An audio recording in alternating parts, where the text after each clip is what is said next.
grande. Es una minoría mayor que lo que ellos llaman los Black Americans, los negros.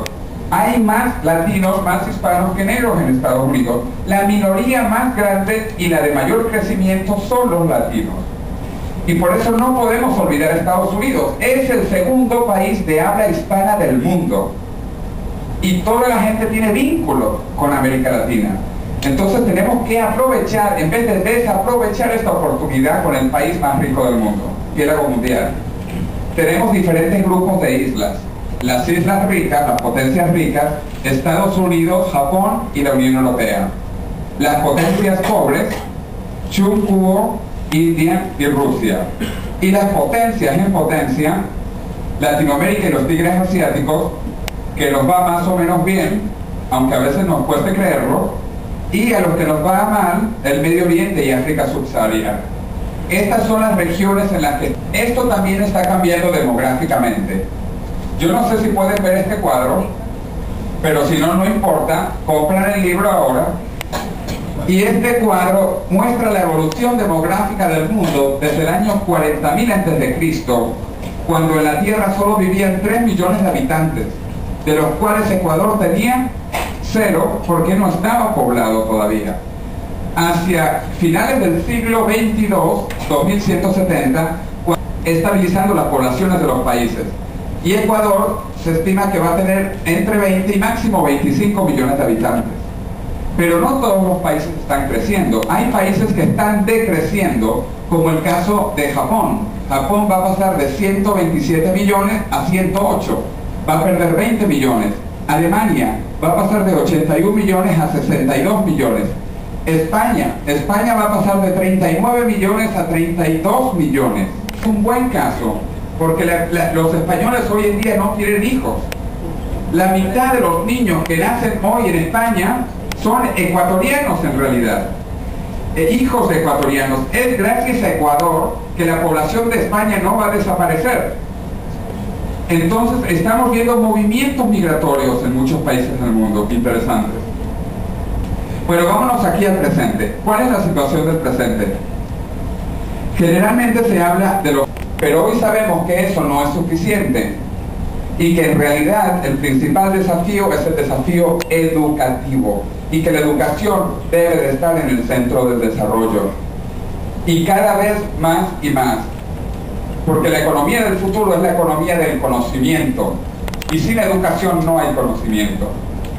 Entonces el centro de los desafíos es la educación y por eso qué bueno que estamos hablando en una universidad. Ustedes piensan que es cara la educación, traten la ignorancia. Es mucho más caro en el largo plazo ser ignorante que ser educado. Y por eso la educación no es un costo, la educación es una inversión.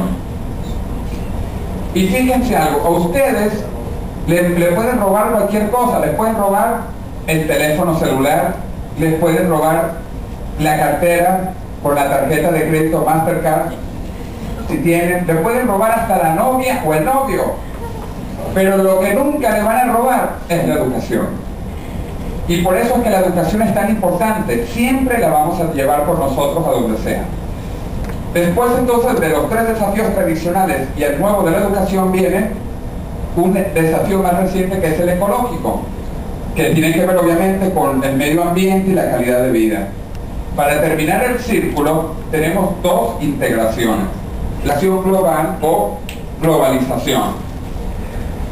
Veamos rápidamente que cada uno de estos desafíos tiene un problema. El problema educativo es la hiperignorancia de la región y esto realmente es muy trágico. La mitad de los niños latinoamericanos no termina primaria. El 50% de nuestros niños no termina primaria. ¿Cómo vamos a competir contra China? Y ni hablar de Japón, Corea, Hong Kong, Singapur, Taiwán, que están más avanzados todavía. Esto es una gran tragedia. Tenemos un pueblo hiperignorante. Ustedes que están aquí son unos benditos o bendecidos que no solo tienen primaria, tienen secundaria y tienen universidad y algunos tienen hasta títulos postuniversitarios. Ustedes no representan sino el 3% de la población. Son la crema de la crema. Pero la mitad de la población no tiene prioridad. La segunda prioridad, desafío, es el social, que tiene que ver con la hiperpobreza. No solo somos pobres, sino hiperpobres, como vamos a ver adelante. Económicamente tenemos estados intervencionistas, hiperintervencionistas.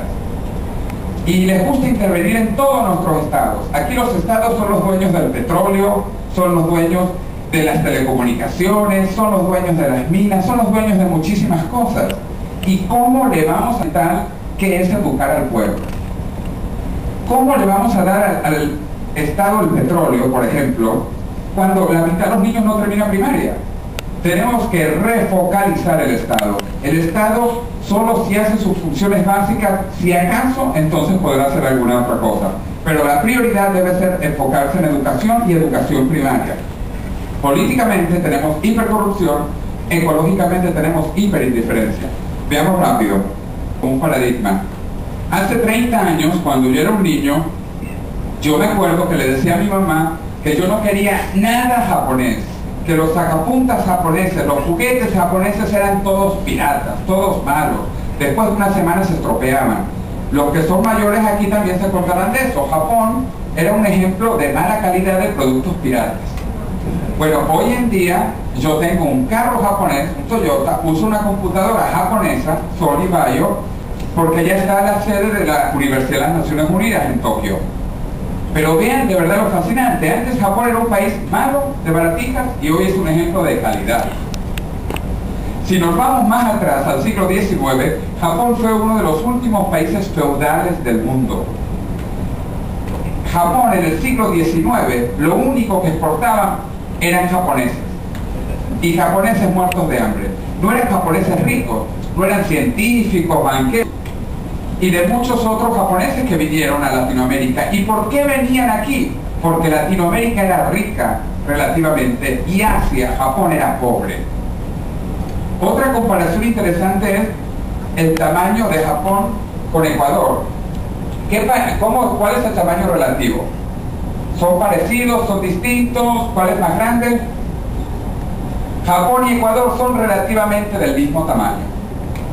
Pero Japón tiene, ustedes imaginan Ecuador con 130 millones de personas. Se hubiese hundido hasta Guayaquil. ¿Ya? Pero así es Japón. 130 millones, 10 veces la población casi del Ecuador. Y Ecuador tiene de todo, mientras que Japón no tiene nada. Japón solo tiene terremotos, tsunamis y japoneses. Y fíjense que Japón pasó, porque Japón es un país pobre con gente rica, mientras que Ecuador, o Venezuela, o Argentina, o Brasil, o México, somos países ricos con gente pobre. Y la diferencia es la educación, la calidad y una economía abierta al mundo. Veamos rápidamente las prioridades entonces de la educación. Educación básica, primera prioridad, porque es más rentable la educación básica que la secundaria en las Naciones Unidas, donde se demuestra que una mujer educada vale por 3 hombres educados. Y esto no es porque las mujeres sean 3 veces más brutas, no. Esto es porque una mujer educada tiene aparte de su potencial biológico reproductivo, evidentemente, la mujer termina educando a los hijos, termina educando a los maridos, termina educando a las instituciones donde trabaja, a la sociedad, y las mujeres son mucho la educación femenina, además de la educación rural, integral y continua. Veamos la parte social. Nosotros tenemos sociedades que son pobres y nos estamos haciendo cada vez más hiperpobres. En América Latina los pobres se están volviendo más pobres y los ricos se están volviendo más ricos. Y la clase media, hoy en día no es ni una media clase, una clase en vías de extinción. Mientras que podríamos o deberíamos ir hacia los países más ricos, como Japón, Suiza, Norteamérica, Finlandia, van a ver que todo el mundo se considera clase media, o la mayoría. En Japón, desde el taxista hasta el empresario más próspero, se consideran todos clase media. Vamos a salir aquí en Guayaquil y vamos a preguntar cuántos se consideran clase media o clase baja, y vamos a ver que somos muy